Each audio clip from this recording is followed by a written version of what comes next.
जिंदगी बेहतर तब होती है जब आप खुश होते हैं, लेकिन जिंदगी बेहतरीन तब होती है जब आपकी वजह से लोग खुश होते हैं। चलिए सवाल नंबर 1 देखना है टेस्ट 2 का। सवाल है, प्रकाश की किरणें गमन करती है। प्रकाश की किरणें गमन करती है। ऑप्शन दिया गया सीधी रेखा में, ऑप्शन बी तिरछी रेखा में, सी में किसी भी दिशा में, और डी में इनमें से कोई नहीं। तो इसमें होता क्या दोस्त, प्रकाश जो गमन करता है, प्रकाश हमेशा सीधी रेखा में गमन करता है। कहाँ करता है? सीधी रेखा में गमन करता है। तो ऑप्शन नंबर ए IA4 है ना। आइए विस्फोटक क्लासेस में आपका स्वागत है। चलिए देखना है। अब यहाँ पे प्रकाश इस प्रकार से ही पूछ सकता है कि प्रकाश का वेग निर्वात में कितना होता है। क्या भैया? निर्वात में पूछ सकता है। तो प्रकाश का वेग निर्वात में कितना होता है? 3 × 10⁸ मीटर प्रति सेकेंड। अगर पूछ दे जल में कितना होता है, तो जल में होता है 2.25 × 10⁸ मीटर प्रति सेकेंड। कोई दिक्कत यहाँ तक? अगर पूछ दे निर्वात को शून्य भी कहते हैं, क्या कहते हैं? शून्य भी कहते हैं। कह देगा शून्य में प्रकाश के वेग कितना होता है? तो 3 × 10⁸ मीटर प्रति सेकेंड। अब यहाँ से अगर पूछ दे जल, और अगर पूछ दे कांच में, क्या भैया? कांच में प्रकाश का वेग कितना होता है? 2 × 10⁸ मीटर प्रति सेकेंड। तो इस सब में इसमें क्या करना है, बहुत इंपॉर्टेंट है, याद रखना। एक सवाल पूछ ही दिया जाता है ना। तो इसको याद कर लेना। निर्वात में कितना भैया? 3 × 10⁸ मीटर प्रति सेकेंड। और जल में कितना? 2.25 × 10⁸ मीटर प्रति सेकेंड। और कांच में कितना? 2 × 10⁸ मीटर प्रति सेकेंड। चलो याद रखने का तरीका बता दे, थोड़ा सा ध्यान देना। यहाँ पे निर्वात बोला है, यहाँ पे एक चीज कॉमन आप जरा ध्यान देना। यहाँ पे याद रखने का तरीका बता दें, 10⁸ मीटर प्रति सेकेंड, 10⁸ मीटर प्रति सेकेंड, 10⁸ मीटर प्रति सेकेंड सभी में है। अब याद कैसे रखना, जो जरा ध्यान देना है। यहाँ पे याद कैसे रखना है। निर्वात, क्या भैया? निर्वात कै अक्षर का?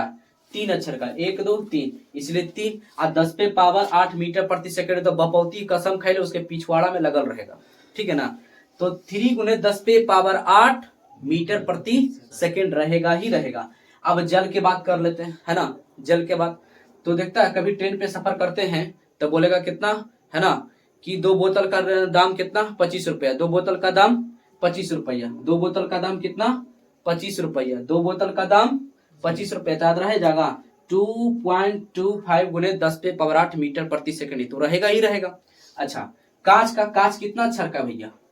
1 और 2, तो 2 × 10⁸ मीटर प्रति सेकेंड। कोई दिक्कत यहाँ तक नहीं ना। चलो तो अगला सवाल करते हैं। चलो देखना है, अगर इसके और 7-8 होता है, अगर पूरा अगर याद करना चाहते हैं आप, तो ध्यान रहे कि इसका पूरा हमने वीडियो बना दिया है, ठीक है। तो इसका डिस्क्रिप्शन लिंक में जाइएगा, लिंक इसका दिया रहेगा, मिल जाएगा आपको, ठीक है। पूरा हमने इसको लॉजिक से याद करवा दिया है। ओके, चलिए अगला सवाल देखते हैं। चलिए सवाल नंबर 12 देखना है। निम्नलिखित में कौन लेंस की क्षमता के सही मात्रक है? क्या भैया? लेंस की क्षमता के सही मात्रक है। होता क्या है, ऑप्शन दिया गया, ए में जूल, बी में वाट, सी में डायोप्टर और डी में आर्ग। पहले आप वीडियो को रोके और पहले अपने से टिक लगाएं, ठीक है ना। उसके बाद चालू करके आप सही मिला लेना है। ओके, तो इसका करेक्ट आंसर क्या होगा? लेंस की क्षमता के सही मात्रक होता है ना, diopter. Option number C, C for Chandan भैया। कोई दिक्कत यहाँ तक नहीं ना। तो इसका डायोप्टर होता है। जूल हम कल बताए थे, पिछले वीडियो में बताए थे ना। जूल किसका होता है? बोलना, कार्य और ऊर्जा का। कार्य और ऊर्जा के सही मात्रक क्या होता है? जूल। और वाट क्या होता है? शक्ति। इसका होता है वाट, शक्ति, या इसी को कहा जाता है कोई विद्युत शक्ति। इसी क्या कहता है? विद्युत शक्ति। इसका क्या होता है? लेंस की क्षमता के सही मात्रक डायोप्टर। कोई दिक्कत यहाँ तक दोस्त नहीं ना। चलिए, किस रंग का विचलन न्यूनतम होता है? न्यूनतम बोले तो सबसे कम होता है। क्या? कम। जरा ध्यान देना, तो किस रंग का विचलन सबसे कम होगा भैया? पहले मिला लेना है वीडियो, हम यहाँ पे समझा देते हैं। यहाँ पे नोट करके लिख लेना, बहुत ही सुंदर लॉजिक बता रहे हैं, नोट करके लिख लेना। अगर तरंगदैर्घ्य की बात करें, तरंगदैर्घ्य की बात करें, तरंगदैर्घ्य की बात करें सबसे ज्यादा में, तरंगदैर्घ्य ज्यादा या अधिक है ना, तो सिर्फ लाल होगा। क्या होगा? लाल। और अगर तरंगदैर्घ्य सबसे कम बोले, क्या भैया, कम बोले चाहे न्यूनतम बोले, न्यूनतम, कम या न्यूनतम, तो सबसे कम या न्यूनतम किसका होता है? बैगनी का। किसका? बैगनी का। ई तो गारंटी है अधिकांश प्रश्न मिलेगा ही मिलेगा, है ना, अधिकांश। ई दो को याद रखना, दो को याद रखने से पूरा हो जाएगा। हमारा बात को जरा ध्यान से समझना। हम बोले कि तरंगदैर्घ्य सबसे ज्यादा किसका या अधिकतम किसका? तो लाल का। और सबसे तरंगदैर्घ्य सबसे कम या न्यूनतम किसका? तब बैगनी का। लेकिन अब कुछ भी पूछे ना, कुछ भी, विचलन पूछ दे आराम से, विचलन पूछ दे, अपवर्तनांक पूछ दे, अपवर्तनांक पूछ दे, या फिर कुछ भी पूछ दे, तो केवल इतना ध्यान में रखना है कि अगर ज्यादा बोल दे अधिक, तो उल्टा, इसका उल्टा, ज्यादा में हो जाएगा बैगनी और कम में हो जाएगा माने कम, है ना, कम में हो जाएगा लाल। फिर अगर ज्यादा पूछ दे तो क्या हो जाएगा? ज्यादा में बैगनी जस्ट लाल का उल्टा, और कम में क्या हो जाएगा? लाल। कम में क्या हो जाएगा? लाल। कुछ भी पूछे, विचलन पूछ दे, अपवर्तनांक पूछ दे, है ना, तो कुछ भी पूछे भैया, याद रखना है कि सबसे ज्यादा विचलन किसका? तो बैगनी का। और सबसे कम विचलन किसका? तो लाल का। या न्यूनतम विचलन किसका? तो लाल का। इसलिए हमारा करेक्ट आंसर क्या होगा भैया? लाल, ऑप्शन नंबर ए। यहां तक हमें पूरा विश्वास है आप समझ गए होंगे। कोई दिक्कत यहां तक नहीं ना? चलिए अगला सवाल करते हैं। सवाल नंबर 14 देखना है, बैटरी से किस प्रकार की धारा प्राप्त होती है? बैटरी से किस प्रकार की धारा प्राप्त होती है? तो जरा ध्यान देना। ऑप्शन नंबर ए प्रतिवर्ती धारा, इसको एसी करंट भी कहते हैं, अल्टरनेट करंट। और यहाँ पे क्या है? डिस्ट धारा, इसको कहते हैं डीसी करंट, डायरेक्ट करंट। तो हमारा क्या बोला है कि बैटरी से, तो बैटरी से भैया डिस्ट धारा, है ना, डीसी करंट, डायरेक्ट करंट होता है। अगर सवाल पूछ दे कि एसी और डीसी में खतरनाक कौन होता है, तो सबसे ज्यादा खतरनाक कौन होता है? डीसी, बैटरी वाला होता है। क्या होता है? बैटरी वाला। इसका नाम है डायरेक्ट करंट। ये अगर चिपका लेगा तो छोड़ेगा नहीं, आई चिपकाएगा तो छोड़ भी सकता है। इसलिए इसको कहते हैं वफा सनम, इसको कहते हैं बेवफा सनम। क्लियर ना? तो ध्यान देना, एसी ज्यादा खतरनाक कि डीसी? क्या होगा? डीसी, है ना? क्लियर ना? आई डीसी को ही क्या कहते हैं? डिस्ट धारा। क्लियर ना? तो बैटरी में कौन सा धारा बहता है? डिस्ट धारा। कोई दिक्कत यहां तक? अगला सवाल करते हैं। चलिए सवाल नंबर 15 देखना है दोस्त। सवाल 15 में क्या बोला गया है? किसकी उपस्थिति के कारण पौधे का रंग हरा होता है? मतलब हरा होता है। तो किसके कारण? ऑप्शन नंबर ए में है क्लोरोफिल, बी में ल्यूकोप्लास्ट, सी में फाइटोक्रोम, और डी में इनमें से कोई नहीं। तो आराम से इसका आंसर क्या होगा? Option number A chlorophyll. Chlorophyll को हिंदी में कहते हैं पर्णहरित। क्या कहते हैं भैया? पर्णहरित। क्या कहते हैं? पर्णहरित। अभी देखना है पर्णहरित क्या है। पत्ते में पाया जाता है ना? इसमें पत्ते में। तो इसके कारण ही इंग्लिश में क्लोरोफिल कहते हैं और हिंदी में पर्णहरित। इसके कारण ही पत्ते का रंग क्या होता है या पौधे का रंग क्या होता है? हरा होता है। इसमें होता है प्रकाश संश्लेषण। क्या होता है भैया? प्रकाश संश्लेषण। संश्लेषण, प्रकाश संश्लेषण का कभी कभी सूत्र आपसे पूछ सकता है। तो इसका सूत्र होता है CO2। तो कितना भैया? 6 CO2। कितना? 6 CO2। और होता है 6 दूनी 12, 6 दूनी 12 H2O, 6 दूनी 12 H2O। सूर्य का प्रकाश, क्या? सूर्य का प्रकाश इधर होता है क्लोरोफिल। तो सूर्य के प्रकाश की उपस्थिति में या फिर क्लोरोफिल की उपस्थिति में क्या बना लेता है? ग्लूकोज। क्या बना लेगा? ग्लूकोज। C6H12O6 और क्या हो जाएगा? 6O2 और क्या हो जाता है? और इधर कट रहा हो लेना, और फिर 6H2O। तो यहां तक ही रखो ना, हटाओ, यहां तक ही रखो। क्लियर? तो प्रकाश संश्लेषण कैसे भी पूछ सकता है। और इसमें किस प्रकार से तुमसे पूछ सकता है? जरा ध्यान देना। पूछेगा कि प्रकाश संश्लेषण क्रिया के दौरान कार्बन डाइऑक्साइड के कितने अणु होते हैं? इसको क्या कहते हैं? Carbon dioxide. क्या कहते हैं? Carbon dioxide oxide. Carbon dioxide के कितने अणु होते हैं? तो कार्बन डाइऑक्साइड के बगल में कितना भैया 6, तो कार्बन डाइऑक्साइड के कितने अणु? तो 6 अणु। अगर इसी सवाल को कह दे, अगर हम सवाल बोलते हैं दोस्त लिख लिया करो, है ना, लिख लिया करो।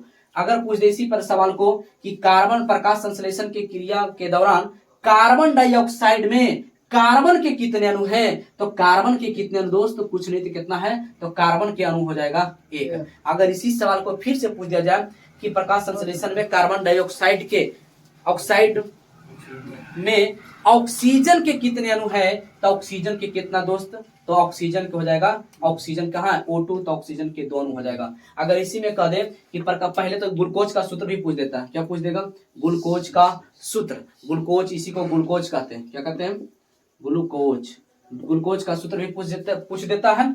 अब कह देगा कि ग्लूकोज में कार्बनों की अणु कितना होता है, तो कार्बन के भैया कितना अणु? तो 6। अगर कह दे कि ग्लूकोज में ऑक्सीजन के कितने अणु होते हैं, तो ऑक्सीजन के 6। अगर हाइड्रोजन के पूछ दे तो हाइड्रोजन के कितने अणु? 12। तो क्या बता सकता है ना? यहाँ पे देखते हैं आगे। ये तो क्लोरोफिल हुआ। एक होता है क्लोरोप्लास्ट। क्या होता है भैया? क्लोरोप्लास्ट। क्या होता है? क्लोरोप्लास्ट। क्लोरोप्लास्ट को हिंदी में कहते हैं हरित लवक। हरित लवक। क्या कहते हैं? हरित लवक। तो ई कहाँ जा पाया जाता है, तो पत्ती में। इसी के अंदर मान लिया जाए कि एक पत्ता है। क्या है? एक पत्ता है ना, तो पत्ता के अंदर ही क्या होता है, इसमें क्या होता है, यही क्लोरोप्लास्ट होता है। और इसी के अंदर क्या होता है? क्लोरोफिल होता है। क्लोरोफिल होता है, रंध्र होता है ना। तो रंध्र में क्या होता है? गैसों का आदान प्रदान होता है। क्या होता है? रंध्र में क्या होता है भैया? रंध्र में गैसों का आदान प्रदान, माने कहेगा कि पेड़ पौधा का गैसों का आदान प्रदान किसके द्वारा करता है, तो आदान प्रदान के मतलब क्या हुआ कि O2 देता है और CO2 पेड़ पौधा लेता है। तो उसी किसके द्वारा वो ग्रहण करता है आदान प्रदान, तो रंध्र के द्वारा। पूछेगा कि पेड़ पौधा गैसों का आदान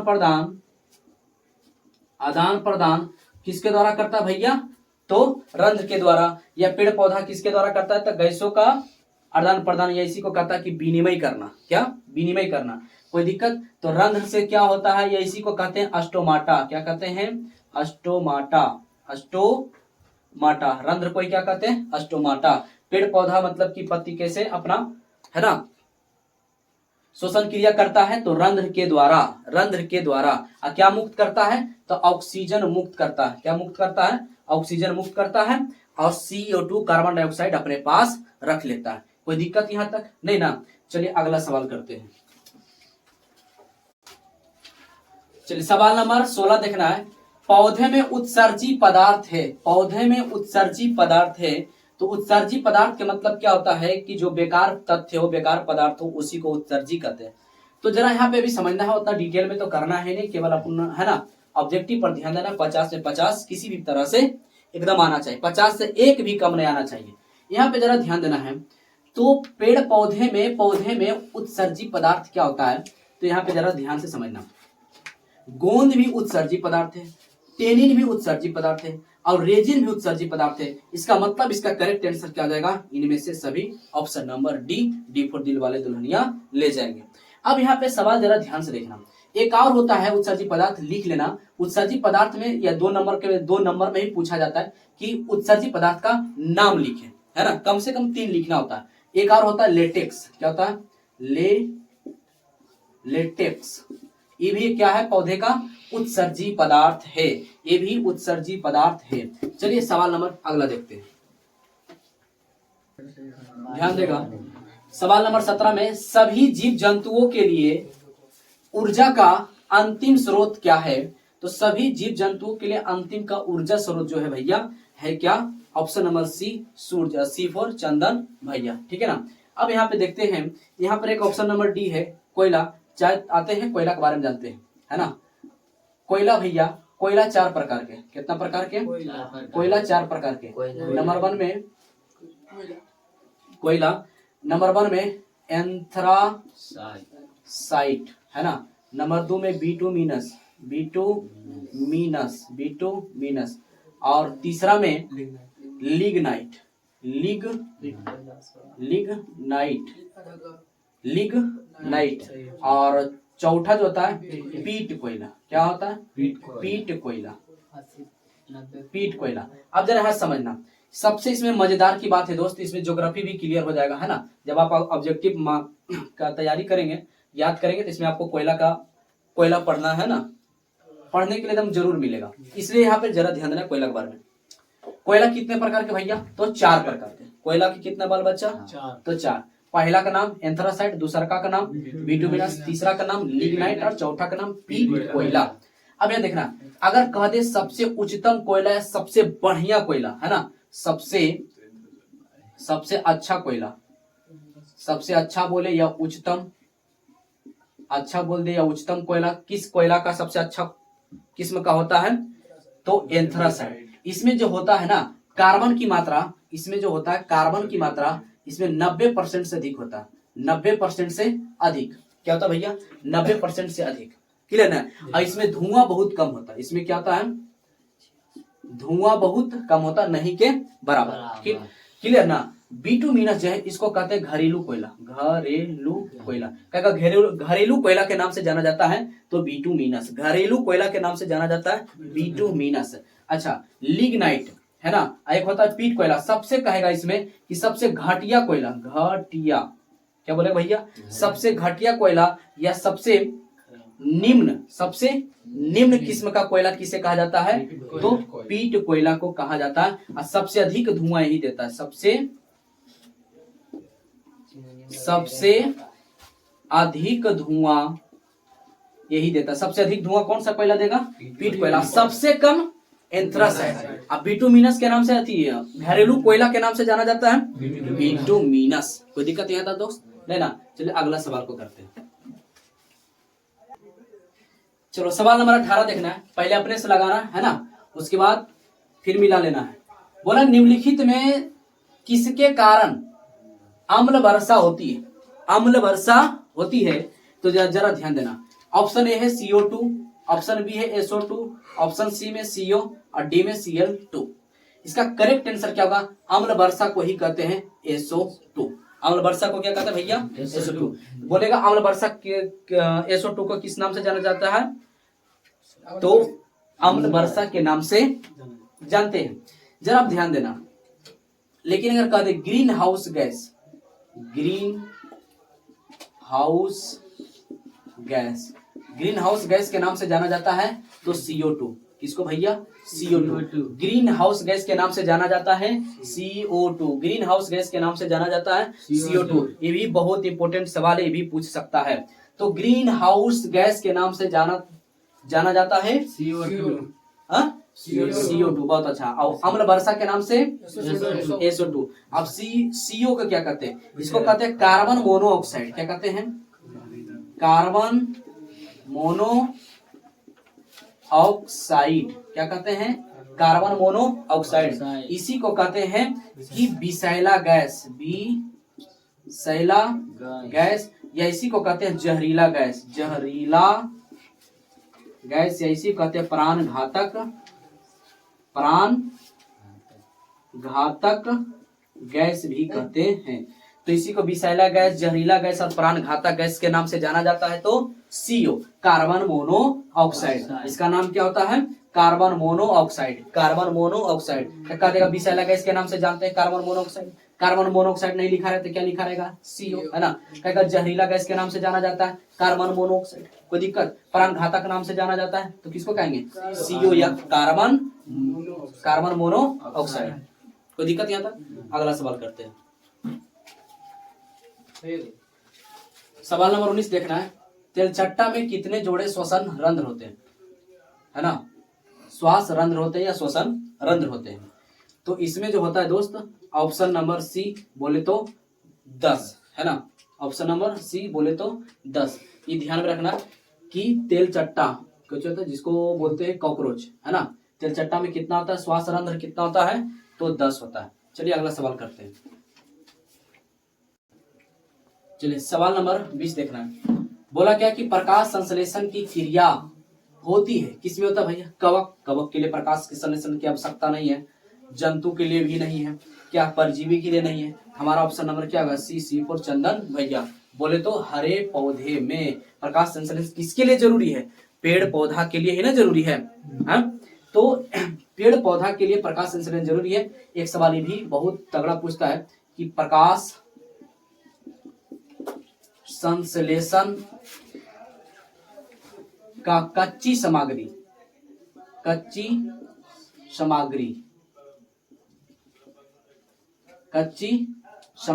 तो प्रकाश संश्लेषण के कच्ची सामग्री क्या होता है? जरा ध्यान से ना, ये भी पूछ देता है 2 नंबर में, ऑब्जेक्टिव पूछ देता है। प्रकाश संश्लेषण कच्ची सामग्री होता है सूरज का प्रकाश। और क्या होता है दोस्त? क्लोरोफिल, इसी को कहते हैं पर्ण हरित। और क्या होता है? CO2 बोले तो कार्बन डाइऑक्साइड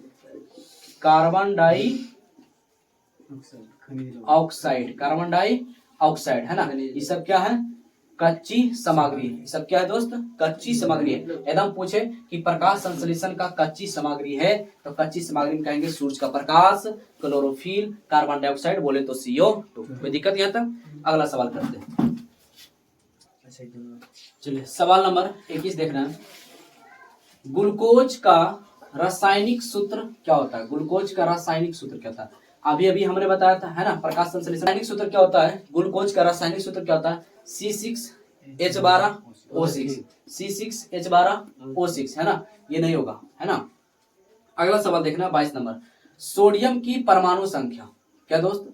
सोडियम की परमाणु संख्या हमने पिछले वीडियो में भी कहा था, 1 से लेके कम से कम दोस्त 30 तक जरूर याद कर लेना परमाणु संख्या, है ना। हाइड्रोजन, है ना, लिथियम, बोरोन, कार्बन, पूरा ये सब नाइट्रोजन, ये सब पूरा याद करो 1 से 30 तक, जस्ता तक, है ना।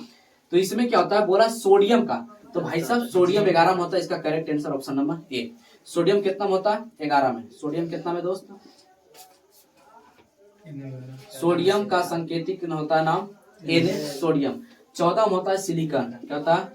सिलिकॉन, इसको बोला जाता है Si14। 13 में एल्युमिनियम। 13 में क्या होता है दोस्त? एल्युमिनियम। 13 में एल्युमिनियम, इसको बोलते हैं Al। और 20 में होता है कैल्शियम। क्या दोस्त? कैल्शियम। क्या? Calcium Ca। तो एकदम याद रख लेना, है ना। 20 में हो सकता है, अभी सोडियम का पूछा, हो सकता है कैल्शियम पूछ दे, कैल्शियम का परमाणु संख्या कितना होगा, या कैल्शियम का संकेत ही पूछ दे, है ना। तो इस प्रकार से प्रश्न सब पूछा जाता है। तो मेरा विचार है कि आप सभी 30 तक, 1 से लेकर 30 तक को परमाणु, है ना, संख्या याद कर लें। कोई दिक्कत? तो आज का क्लास यहीं तक रहने देते हैं दोस्त, है ना। हमें पूरा विश्वास है कि बहुत अच्छी तरह से समझ में आया होगा और मजा भी आया होगा। तो ठीक है, मिलते हैं अगले वीडियो में। तब तक ले दोस्त खुश रहें, खुशियां बांटते रहें, हंसते रहें और हंसाते रहें। तब तक ले दोस्त बाय।